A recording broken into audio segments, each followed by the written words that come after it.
Good morning and welcome to Alternative Currents.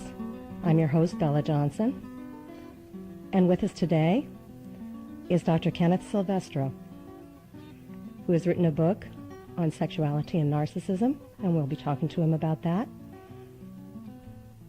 Welcome to the program, Ken. Thank you, and good morning, Bella. Good morning. Can you give us a brief overview of the book that you've written on this topic and give us the title? Certainly, it'd be my pleasure.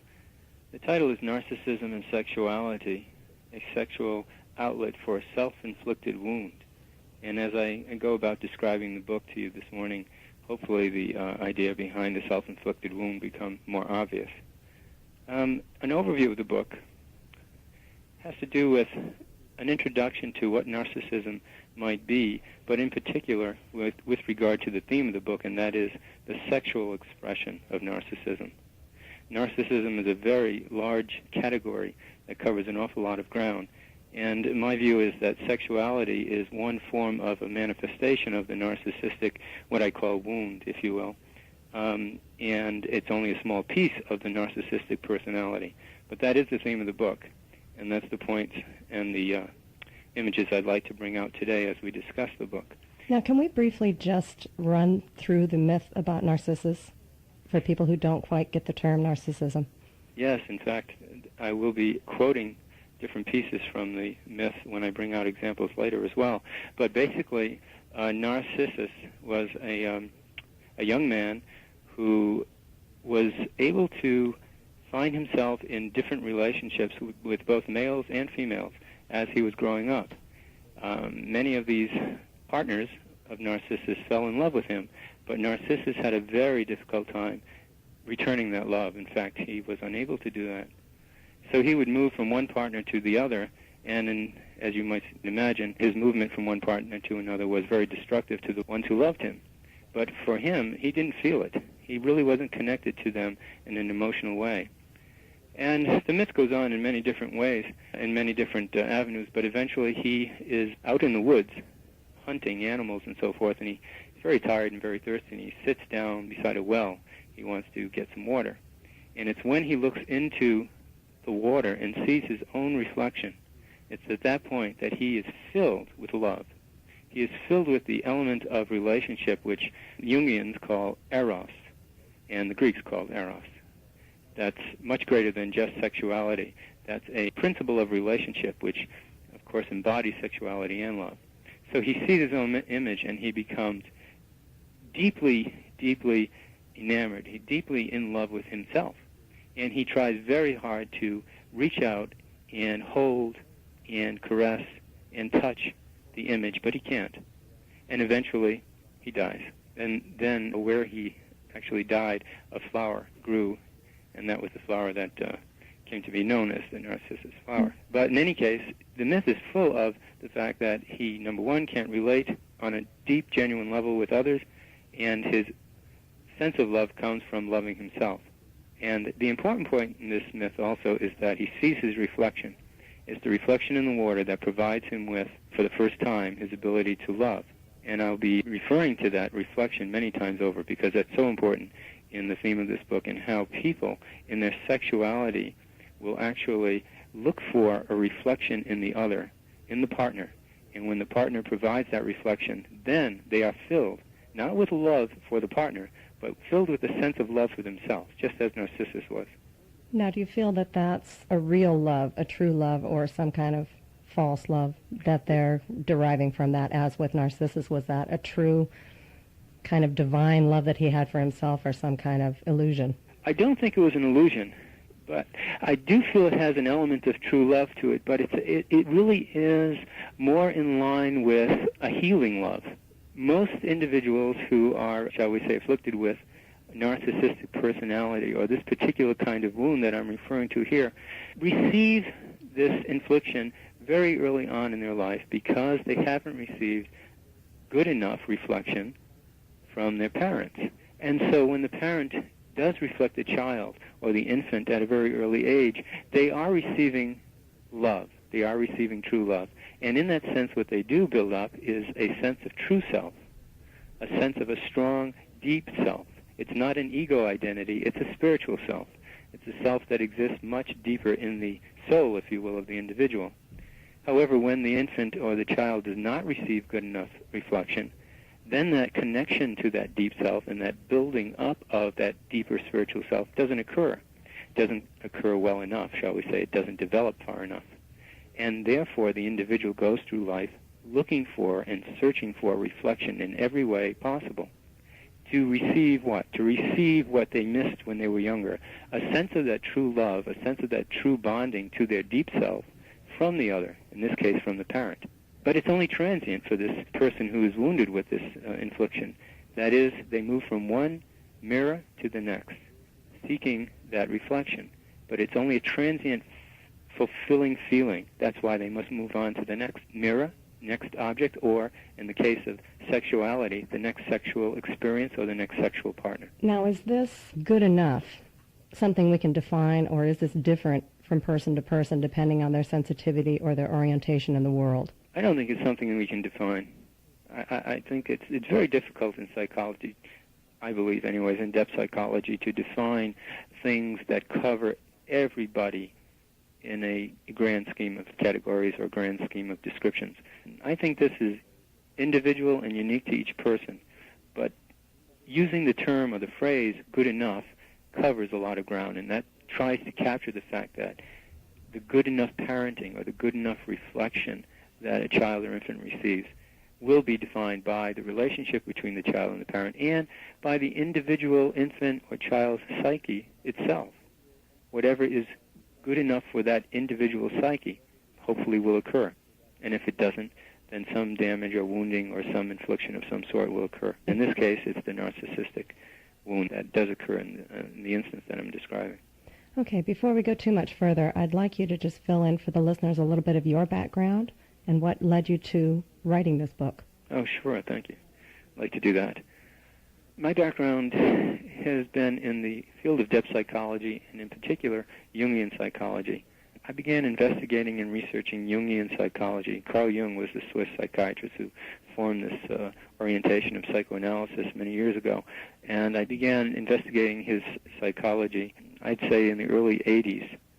And very early on, for me, I seemed to find something at that time that struck deep within my soul, if you will. It resonated quite deeply with some kind of meaning that I hadn't discovered or encountered in any other way before.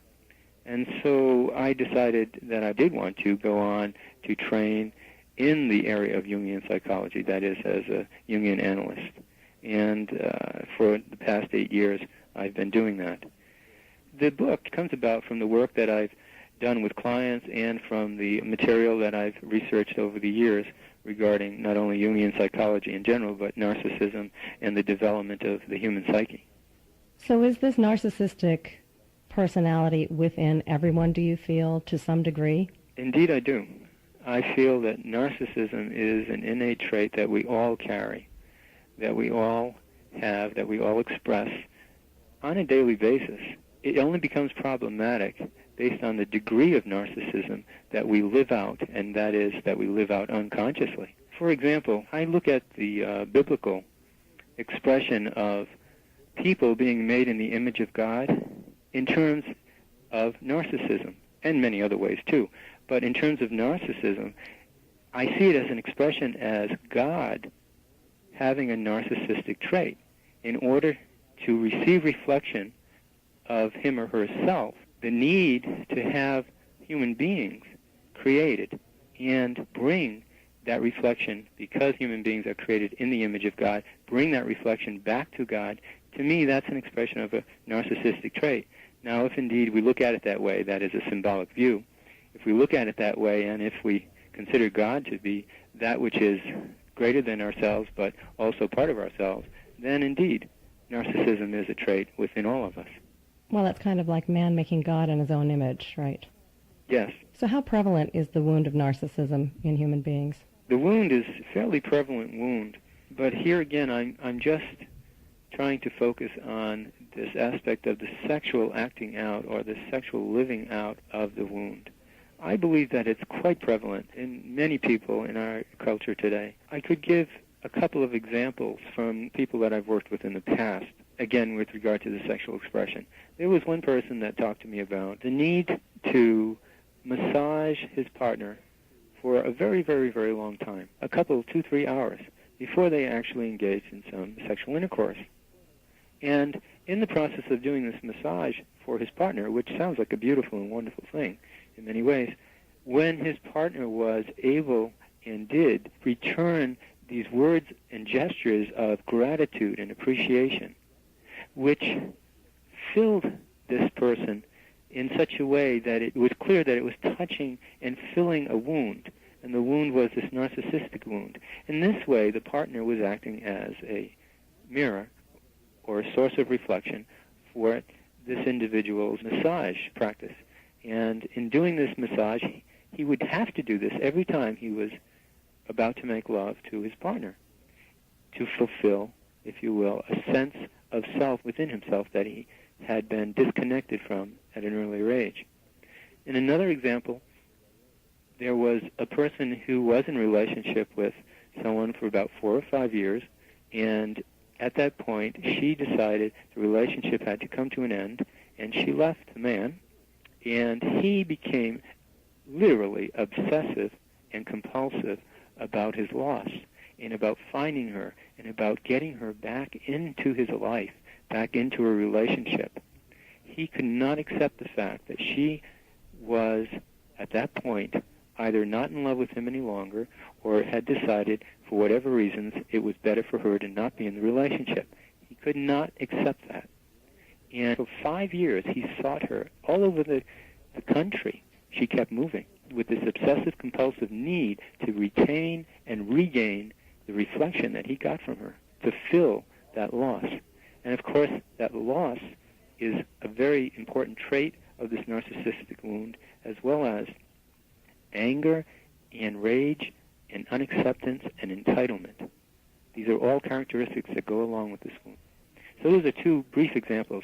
But whenever people are, again, with regard to sexuality, whenever people are engaged in a sexual expression with their partner and they receive gestures and sounds and words and so forth from their partner, and if this fills them in such a way that they feel complete, that they feel some sense of deeper self that they've not had before, or at least not for a while, then we might start thinking in terms of this being related to the narcissistic wound I'm describing.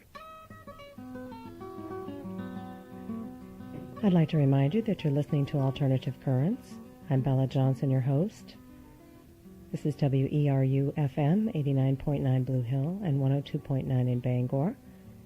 We're speaking a long distance with Dr. Kenneth Silvestro at his home in Montana about sexuality and narcissism. And now we'll continue with our program.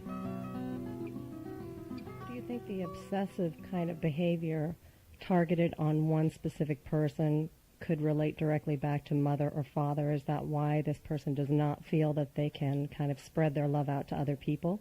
I think that's a fair assessment. I think that's a fair assessment.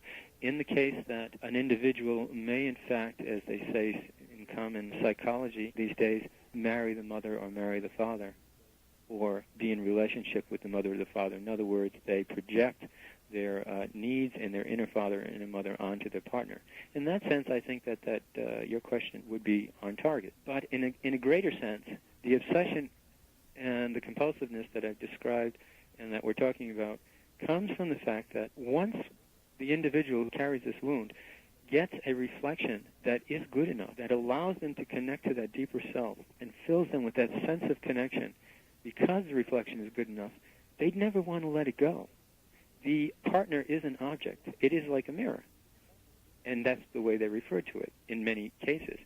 My partner is mirroring me, or my partner, they almost talk about their partner in terms of objects. And that's how it's experienced, even if it's unconscious. And so when they get that good enough mirroring, they don't want to let it go because they get a quick or transient fix to that self which they have been longing for so long. And you can see here, then, that the true relationship with the partner is missing. That Eros principle is not being fulfilled between the two people.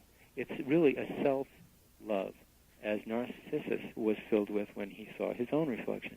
So do you feel like the partner is being used to fulfill a missing masculine or feminine element within the person that's seeking that reflection?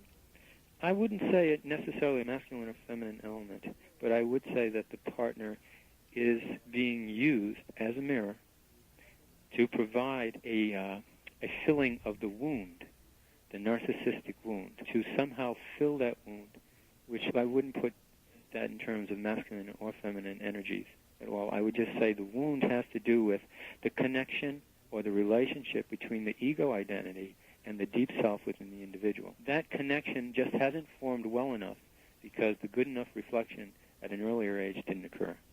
So how does one define a narcissistic need versus a normal desire for that kind of union? How does one decide that that's indeed a narcissistic trait, or how does one define that?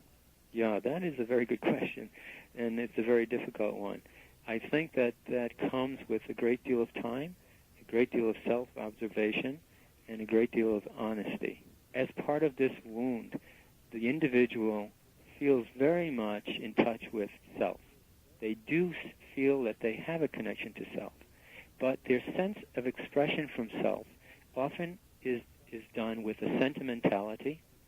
It's often done with a great longing for love, with a great idealism for love, and idealism for romanticism. I was going to ask you if romantic love would be thrown in that. Yes, yes, indeed. These are further characteristics of this wound that I'm trying to describe. Sentimentality is a poor replacement for true emotional relationship and connection to another. And when that sentimentality is expressed, and when that idealism for romance and so forth is expressed, one again begins to sense the possibility of this wound being present.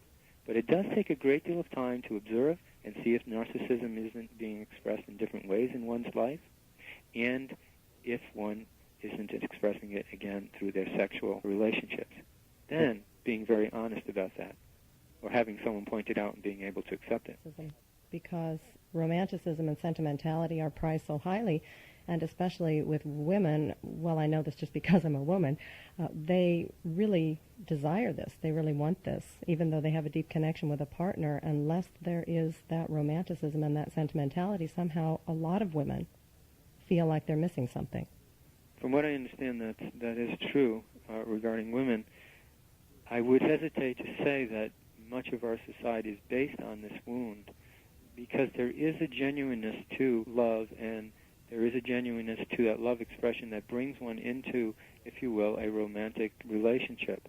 And being able to discern between the genuineness and the falseness is the trick, if you will, is the difficulty, is the way to try to discern this wound versus something that's much more authentic. There also carries in this wound a real deep sense of entitlement. The narcissistic personality feels very entitled. He or she is entitled to have such and such in his or her life, entitled to have a particular relationship that they idealize about, entitled to be treated in a certain way. And when this entitlement is aggravated or frustrated, anger, frustration, and great confusion arises. These are other ways to try to discern this genuineness versus this wound. When this wound occurs, instead of having the connection between the ego and the self, the true self, what forms is a connection between the ego and the false self. I feel that there is a different psychic structure that forms that I've called the false self. And how would you define this false self? The false self has characteristics of the true self and the ego. But again, the false self expresses itself in many of the traits that I've described already. Sentimentalism, idealism for romanticism, idealism for other aspects of life where one is entitled to achieve or have the ideal. A false self is centered around the individual and the individual's desires, so that the false self sees the individual and expresses itself to the individual as the center of the universe. Does that reflect in this person's relationship with the other? In other words, is the other not really considered as valuable or their needs as important as the person with the narcissistic traits? Absolutely. I mean, that is so fundamental to the wound that we're describing, the narcissistic wound. It's so fundamental because the individual, again, who's wounded this way does not have a good connection to that Eros principle, and that is the principle of relationship. Therefore, the person will not be able to empathize as well as one would hope when they're in a genuine relationship. Therefore, they can't put the other person in front of themselves, and they can't put the other person's emotion and pain and joy in a place that they can relate to, because their emotion, their pain, their joy, whatever, comes first. Can you explain the Eros principle, maybe a little bit about that mythology, too? Can I first give you a further definition of false self? I can give you a further definition of false self from an author that I've read in the past.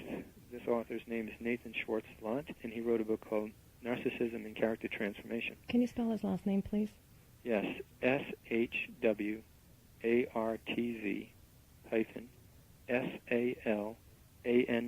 Thank you. And in this book, at one point, he's just trying to describe what a narcissistic character might be. And I believe his definition or his description fits what I've been calling a false self. And this is it. I'm quoting him now. It has a strong defensive quality and does not carry the numinosity of the self in Jungian terms. The narcissistic character also does not carry a numinous energy of the archetype. Instead, he or she carries a forced, power-oriented copy. To me, that gives a fairly good description of the false self. It has elements of the true self, and those elements do carry some elements of knowing who one is at a spiritual level, but it falls far short of the true self, and therefore its sense of spirituality or numinosity is quite artificial. Even though the individual will quite adamantly argue that he or she knows what spirituality is within him or herself, that he or she knows himself or herself at a very deep level. They will argue this tooth and nail because they truly feel they have it. Well, what they have more often than not is the false self and not the true self. And that takes a great deal of time to come to recognize, accept, and then try to transform. And how might one begin to transform? I believe that transformation comes from this principle we've been discussing briefly here and there, and that is the Eros principle. I believe the transformation occurs on a very deep level when one begins to truly understand what it means to relate to another individual on a genuine, authentic, emotional level. And that is the Eros principle. And to do that requires, it's very hard to say what it requires for each individual, but it requires a great deal of honesty and self-introspective observation when one is with oneself and when one is with other people, in a group or in an individual relationship. In order to bring this genuineness into one's psyche and therefore into one's life, one has to truly start to understand, and you mentioned this earlier, I believe, truly start to understand the energies within oneself that have to do with the masculine and the feminine aspects of the psyche. So for a man to truly connect with this Eros principle in a genuine way, he would have to start to relate much more authentically to the feminine energy within himself. And that can be described in many, many different ways. It has been described over time and over cultures in many different ways. But however that may manifest or however that may be for the individual person, in this case the man, would be the important piece. How does he find the feminine energy with himself, and how can he truly relate to that? When he does that, that brings him in connection, too, with the Eros principle or the genuine ability to relate to others. For a woman, the Eros principle, in this case, again, the narcissistic wounding that we're talking about, would be found in her formation or connection or relationship with her masculine energy. I believe it one mirrors the other. So finding out what those traits are for that woman in a genuine way and bringing that into her life and relationship with her deeper self will then bring her in touch more with that Eros principle as well. So Eros is that deep element of relationship that allows us to genuinely connect with another. We feel it on many levels. We experience it with emotion.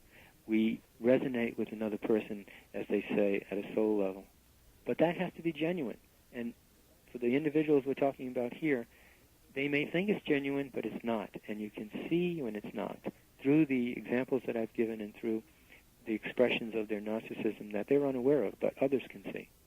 So when one begins to face that this may exist within them, wouldn't that bring up all kinds of self-doubt and fear? And how does one begin to deal with some of these self-flagellating concepts that one would feel and perceive upon realizing that one did indeed have this narcissistic quality? It does bring up a lot of doubt and fear. It does bring up a lot of trepidation and concern for the individual.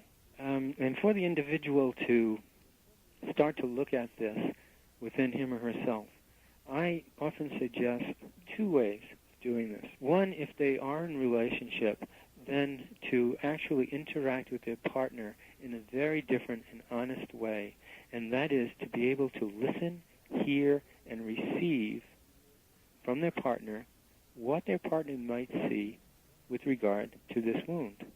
Relationships are wonderful for not only for the joy and the human connection that brings to each of the individuals, but it's also a wonderful area, if you will, or place for individual growth as well.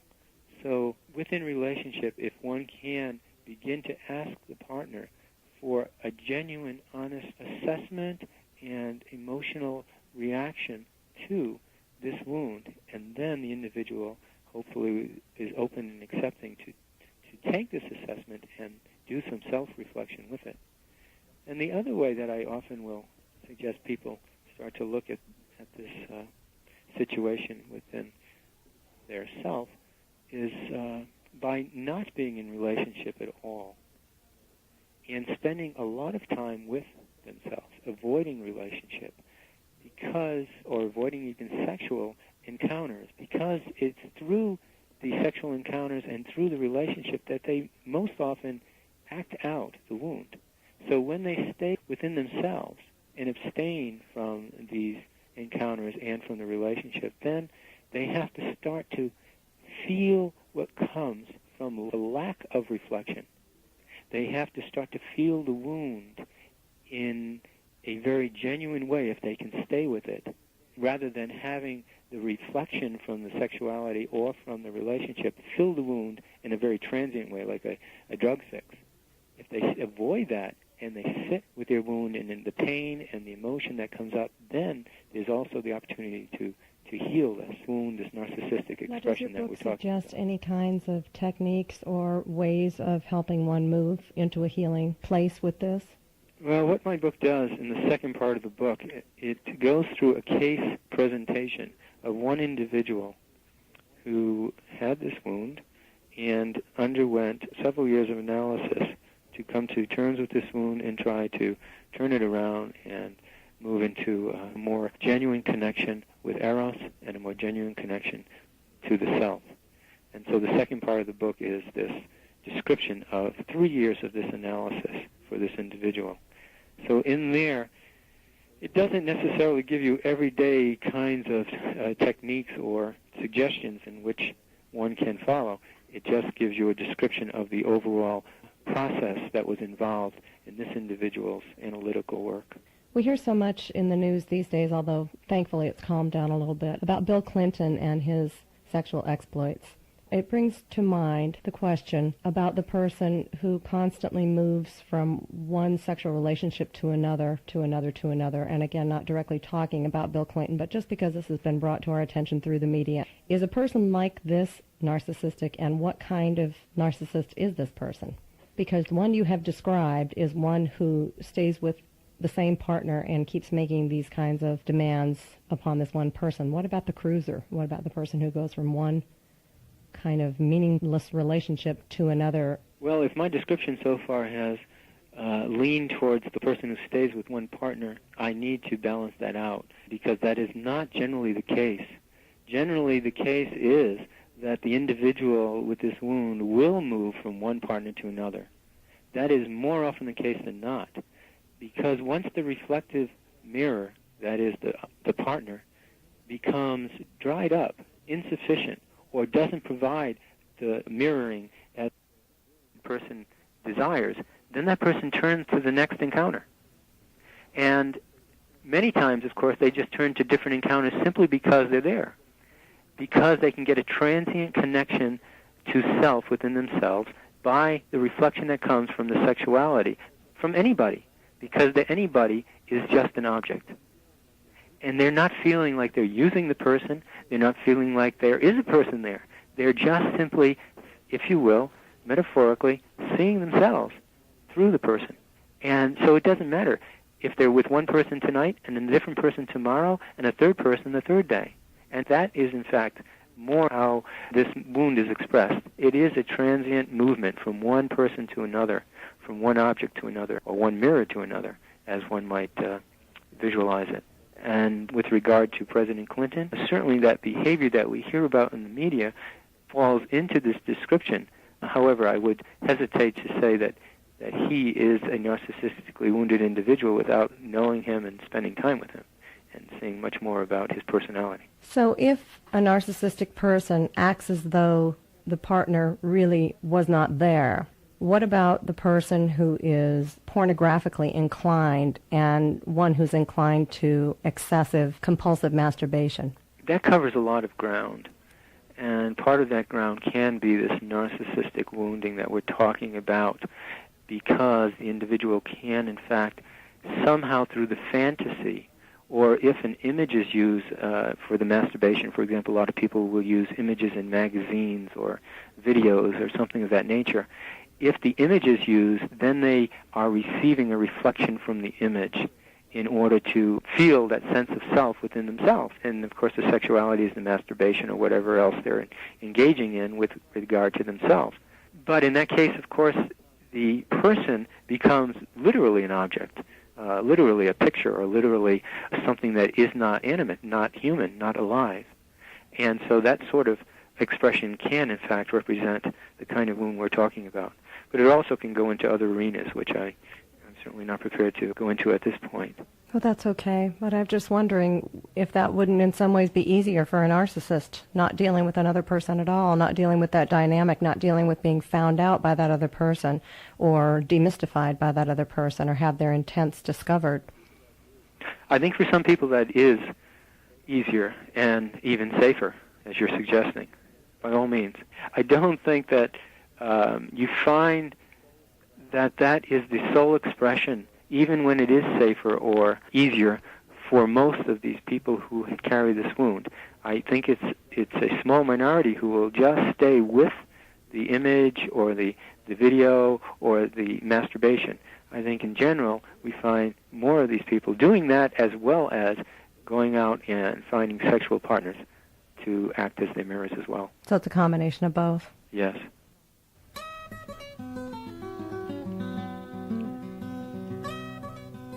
Again, I'd like to remind you that you're listening to Kenneth Silvestro.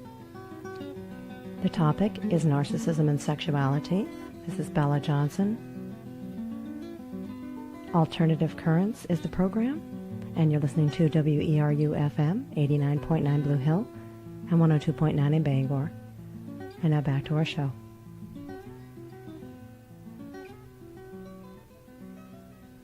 I have some examples here, not only from the myth of Narcissus, but some examples from a fairy tale, play, and some poetry that I'd like to share with the listeners. I'll just begin with reading a part of the Narcissus myth and where he actually fell in love with himself, how this takes place. So this comes from the myth. Narcissus, weary of the hunt and sick with heat, fell to the grass, charmed by the bright well and its greenery. He bent to drink, to dissipate his thirst. Yet as he drank, another thirst rose up, and raptured beauty caught his eyes that trapped him. He loved the image that he thought was shadow, and looked amazed at what he saw, his face. Enchanted by the charms which were his own, himself the worshipped and the worshipper, he sought himself and was pursued, wooed, fired by his own heat of love. Again, again, he tried to kiss the image in the well. Again, again, his arms embraced the silver, elusive waters where his image shone, and he burned for it while the gliding error betrayed his eyes. Here we see the description of him first touching that love of self and therefore connecting to self and wanting to hold that and hold on to that because it's been missing for so long, and that's an expression of the wound. And in addition, we see where he is expressing this burning desire within himself to hold and find that image again and again, to get that reflection. And that is the expression of the wounded individual who goes out and sexually gets involved with one person after the other, trying very hard to regain that burning sensation that helps him or her connect to that self. Do you believe that narcissism in and of itself is a path to self-discovery that's a positive thing, and somehow when a person carries it a little bit too far, then it becomes a damaging thing? Narcissism does have a positive value, beginning with the infant or the child. That reflection that comes from the parent and the infant or the child receiving that reflection is part of this narcissistic development that helps the child form, again, this deeper self. But in a greater part, what it helps the child form is a relationship between the sense of I, or ego, and the deeper self. And that deeper self has more of a spiritual element to it. There's a value there. When that good enough reflection is not present at that time, as I suggested, this wound develops. And part of the wound are many of the characteristics I've mentioned already, but also low self-esteem, lack of confidence. And so as the adult moves into life, one of the values of the narcissistic expression for the adult is to get a sense, even though it's very transient, a sense of self-esteem. It can build up, at least temporarily, some sense of regard for oneself. It's certainly not long-lasting, as I suggest, and it's not authentic enough because of the fact that the wound is present. But, for example, I've worked with people in the past who were substance abusers, and many times substance abusers have a low self-esteem. And some of these individuals, once they've gotten to the point where they can abstain and keep themselves free of the substance, then some of these people will turn into the expression of this narcissism, not in a conscious way, but in an unconscious way. And what that does is that begins to inflate their lack of self-esteem, and therefore inflate it to a point where they start to sense and feel a sense of self-esteem, something which they missed when they were younger. And in that sense, it compensates for the wound and starts to heal the individual. Of course, then they carry that out too far, and then everything we've been talking about with regard to these traits that are destructive to other people as well as themselves then will continue. So is this a way of kind of healing the inner child, bringing that child into adult time and helping to heal its old wounds? Yes, certainly it's a part of that. The inner child has many different kinds of wounds, and this would be one of them, yes. Here are some other examples of the expression of the wound. In the fairy tale that we're so familiar with, most of us, I believe, are familiar with, and that is the Snow White fairy tale, where Snow White's stepmother is the queen who keeps asking the mirror on the wall for a response. And she asks, for example, looking glass upon the wall, who is the fairest of us all? Here is the queen with her narcissistic wound expressing itself as she looks to the mirror, the object, to get a reflection. And the mirror, or the looking glass, comes back and says, you are the fairest of them all. And there is the reflection. That fills her with a sense of self, just temporarily. As the fairy tale tells us, she must do this frequently throughout the day and from day to day. Then at one point, when she turns to her mirror for a reflection and asks once again, who's the fairest of them all, the mirror comes back and says, Queen, you are full fair. 'Tis true, but Snow White fairer is than you. And at that point, she does not get the good enough reflection that she is so used to. And she, at that point, becomes rageful. And at that point, she vows to kill, to destroy Snow White, so that she, in fact, can become the fairest of them all. So here is an example of the mirroring, example of filling the wound temporarily, of getting a sense of self temporarily, and then when not receiving the reflection that one desires, the anger and the rage that lives within that wound coming up and wanting to destroy those others around us, or whatever might be in the way. Well, something also arises in my mind when we're hearing this little story, and that's that I wonder if this is tied to a period in life that we all experience, usually after our 40s, when we no longer are the beautiful Snow White, when we're looking at parts of ourselves and having to rely on parts of ourselves that are more internal rather than external. That's a very good point. That certainly happens to all of us, I think, at midlife, or at least to many of us, and we have to come to grips with that. And that may be part of a narcissistic expression, too, not particularly the kind of narcissistic expression I'm dealing with in this book, but I think it's a very good point you bring up. Now from the Don Juan tales. Don Juan is a very good example of this wound that I'm trying to describe, this narcissistic expression through sexuality. And I'll quote him a couple of times to show, hopefully, how clearly this expression is being depicted. Let me begin with this quote. Don Juan, being well known for his escapades with different women, has this insatiable desire to seduce any and all women of his choosing, and thereby he's expressing this entitlement that is a companion characteristic of this wound that I'm describing. And in one instance, he sets his sights on this woman by the name of Angelica, who happens to be the daughter of a commander. And he tells his companion, Goneril, he says the following: "This is going to be one of the most glorious and delightful feats of my whole career." Here he's referring to the conquest of Angelica, or Angelica herself, as a feat. And he's reviewing it with his companion, Goneril, with regard to his whole life, as he calls it a career. So he's not relating it all to the woman as a person. He's looking at the woman as an object to be, if you will, conquered, an object to be met. And as it goes on, we'll see that he is actually looking for the self-reflection that comes from that. So I'll continue. The circumstances that surround his manipulation of Angelica into a reflective posture so that he can receive that reflection are incredible. And what he does is the following.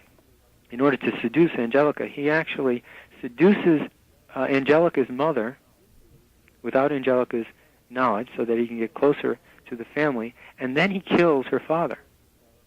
And in doing this, he feels as though Angelica's emotion and loss of her father will put her in a very vulnerable position.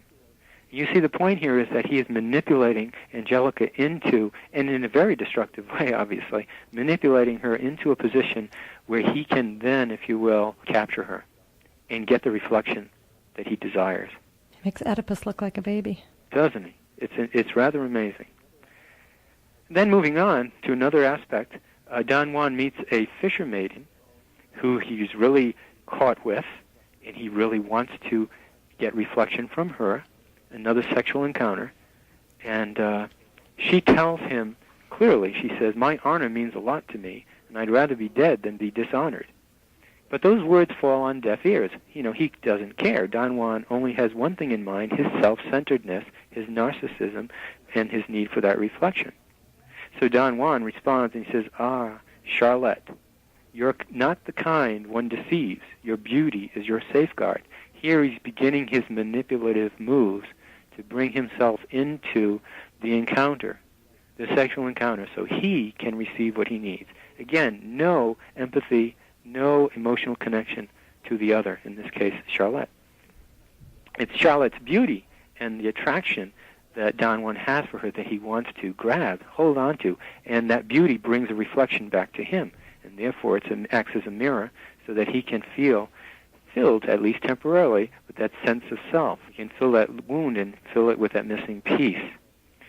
Now, when he first sees Charlotte, he's speaking to his friend, again, Goneril, about another fisher maiden, a different woman. And in that conversation, he happens to say the following: "That heart must not evade me, and I believe I have already softened it to the point where only a few sighs will be necessary." Here he's talking about a different woman, not Charlotte, and he's talking to his companion about this different woman. And in the process, you can see that he's already saying, I've manipulated her enough to get her into a position where I can now move in and get the reflection that I need from her. But as he's doing this, he turns around and he sees Charlotte across the street, and he wants her too. You see how the transient movement from one person to another is really just the movement from one mirror to another, one reflective object to another. And all he wants to do is get filled with the reflection. And his quotes go on to get very descriptive, and maybe I'll just quote one or two more to fill out the picture a little bit.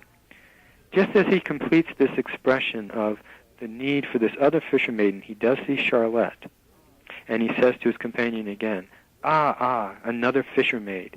Where has she come from, Goneril?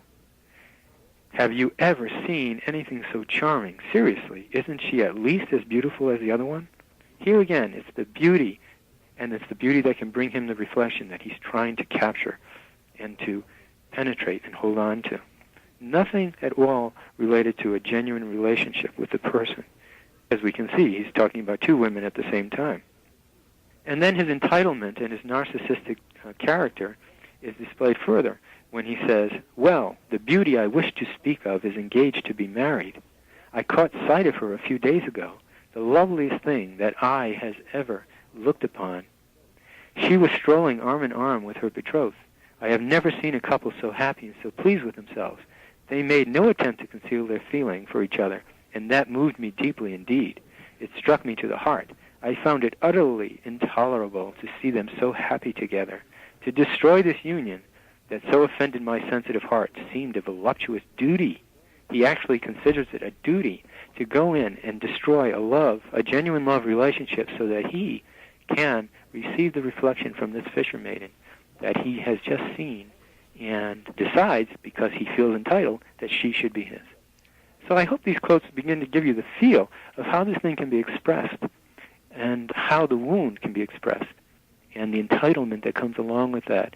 And I have some quotes also that will capture the idea of the longing, if I can go on with that. Yes, I just want to briefly ask you if the conquest is a part of the narcissistic personality, if that desire to divide and conquer, like you had mentioned Don Juan wanting to do with this couple. I think it is. I think in many cases it is.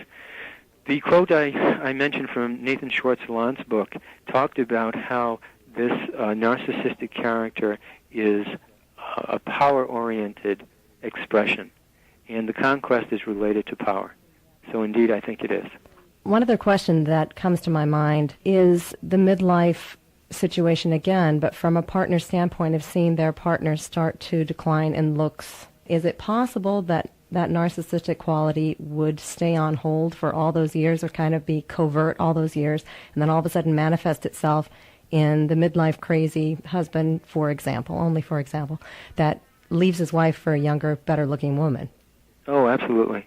That's certainly part of it. There's no question that what you're describing is part of this wound. Also, when I referred to a way of trying to heal this wound by having a man or a woman get in touch with the masculine or feminine energy within their own psyches, when the individual hasn't built a relationship with that masculine or feminine energy within their own psyche, then their genuine relationship with their partners is lacking. It's lacking quite a bit, even though they may not know it. It's an unconscious thing. The partner may know it. But certainly when midlife comes and, as you say, appearances change or whatever changes, and the individual goes seeking another younger partner, it's because of the immaturity of that masculine and feminine aspect within themselves that hasn't developed. It drives them to seek out a younger partner to meet their immaturity.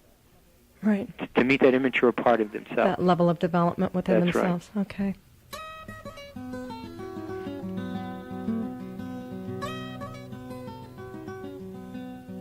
This is Alternative Currents on WERU-FM 89.9 Blue Hill and 102.9 in Bangor.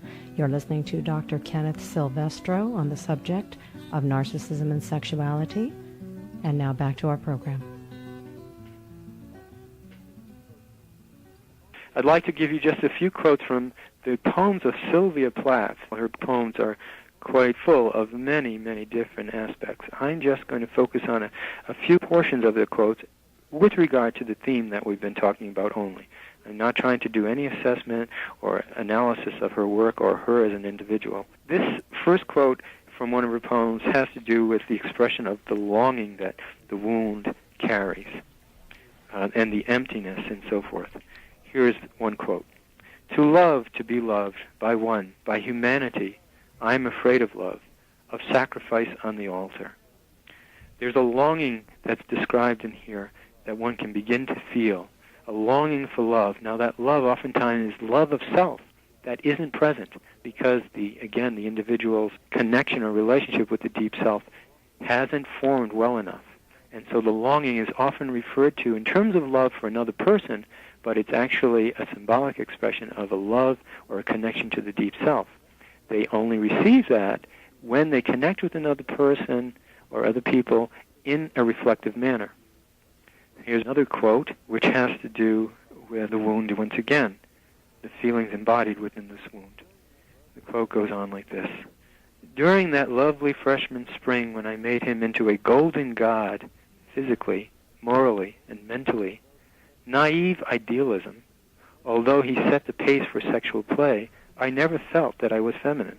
I felt a seductive woman. Feeling physically his equal in size disturbed me. I want to experience my femininity to the utmost.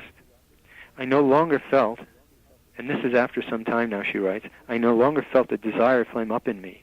I didn't particularly want him to touch me. I don't feel any emotion toward him, no longer the passionate, nervous, tense, sex-motivated hunger that I know was reciprocal. I don't love him, and now I feel a new eagerness at a potential of getting to know a new man. So here, she is giving us two aspects of her relationship with this one individual. The earlier aspect when she felt he was an ideal, and she made him into an ideal, and the sex play and so forth was ecstatic. And then later in time, when the idealism diminishes, fades away, and she no longer has any interest in him sexually, has any interest in him in any way at all. In fact, she now says, I don't love him at all, and I now have an interest in somebody new. What I'm trying to capture just from this quote is the transient nature that can take place within the wounded individual. The individual will connect with somebody, feel the reflection, and get a sense of being filled, get a sense of connection to self, as I've said many times, and a sense of that ideal fulfillment. But that can leave so quickly. In fact, it can leave from day to day, and therefore they move to the next person to receive the same thing again. It's a very transient fix. That's all I'm trying to get at there. And I know we don't have much more time, so I won't read other quotes, but the longing is a very, very intense desire that this wounded individual carries, and it's a longing that's expressed for romantic love and love relationships that is highly symbolic of the missing connection to the deep self. Well, you've given us some wonderful information today, and I thank you. For people who want more information on your book, and I hear you've also been looking for a publisher for this book, where might our listeners get a hold of you? My address is 938 Hilda Avenue, and that's in Missoula, Montana, 59801. Can you repeat that and spell the name of Sure. the street and also of the town? Thank you. 938 Hilda, Hilda Avenue, Missoula, Missoula, Montana, 59801. Thank you so much for being on our program today. Thank you. I appreciate the opportunity to share this with your audience.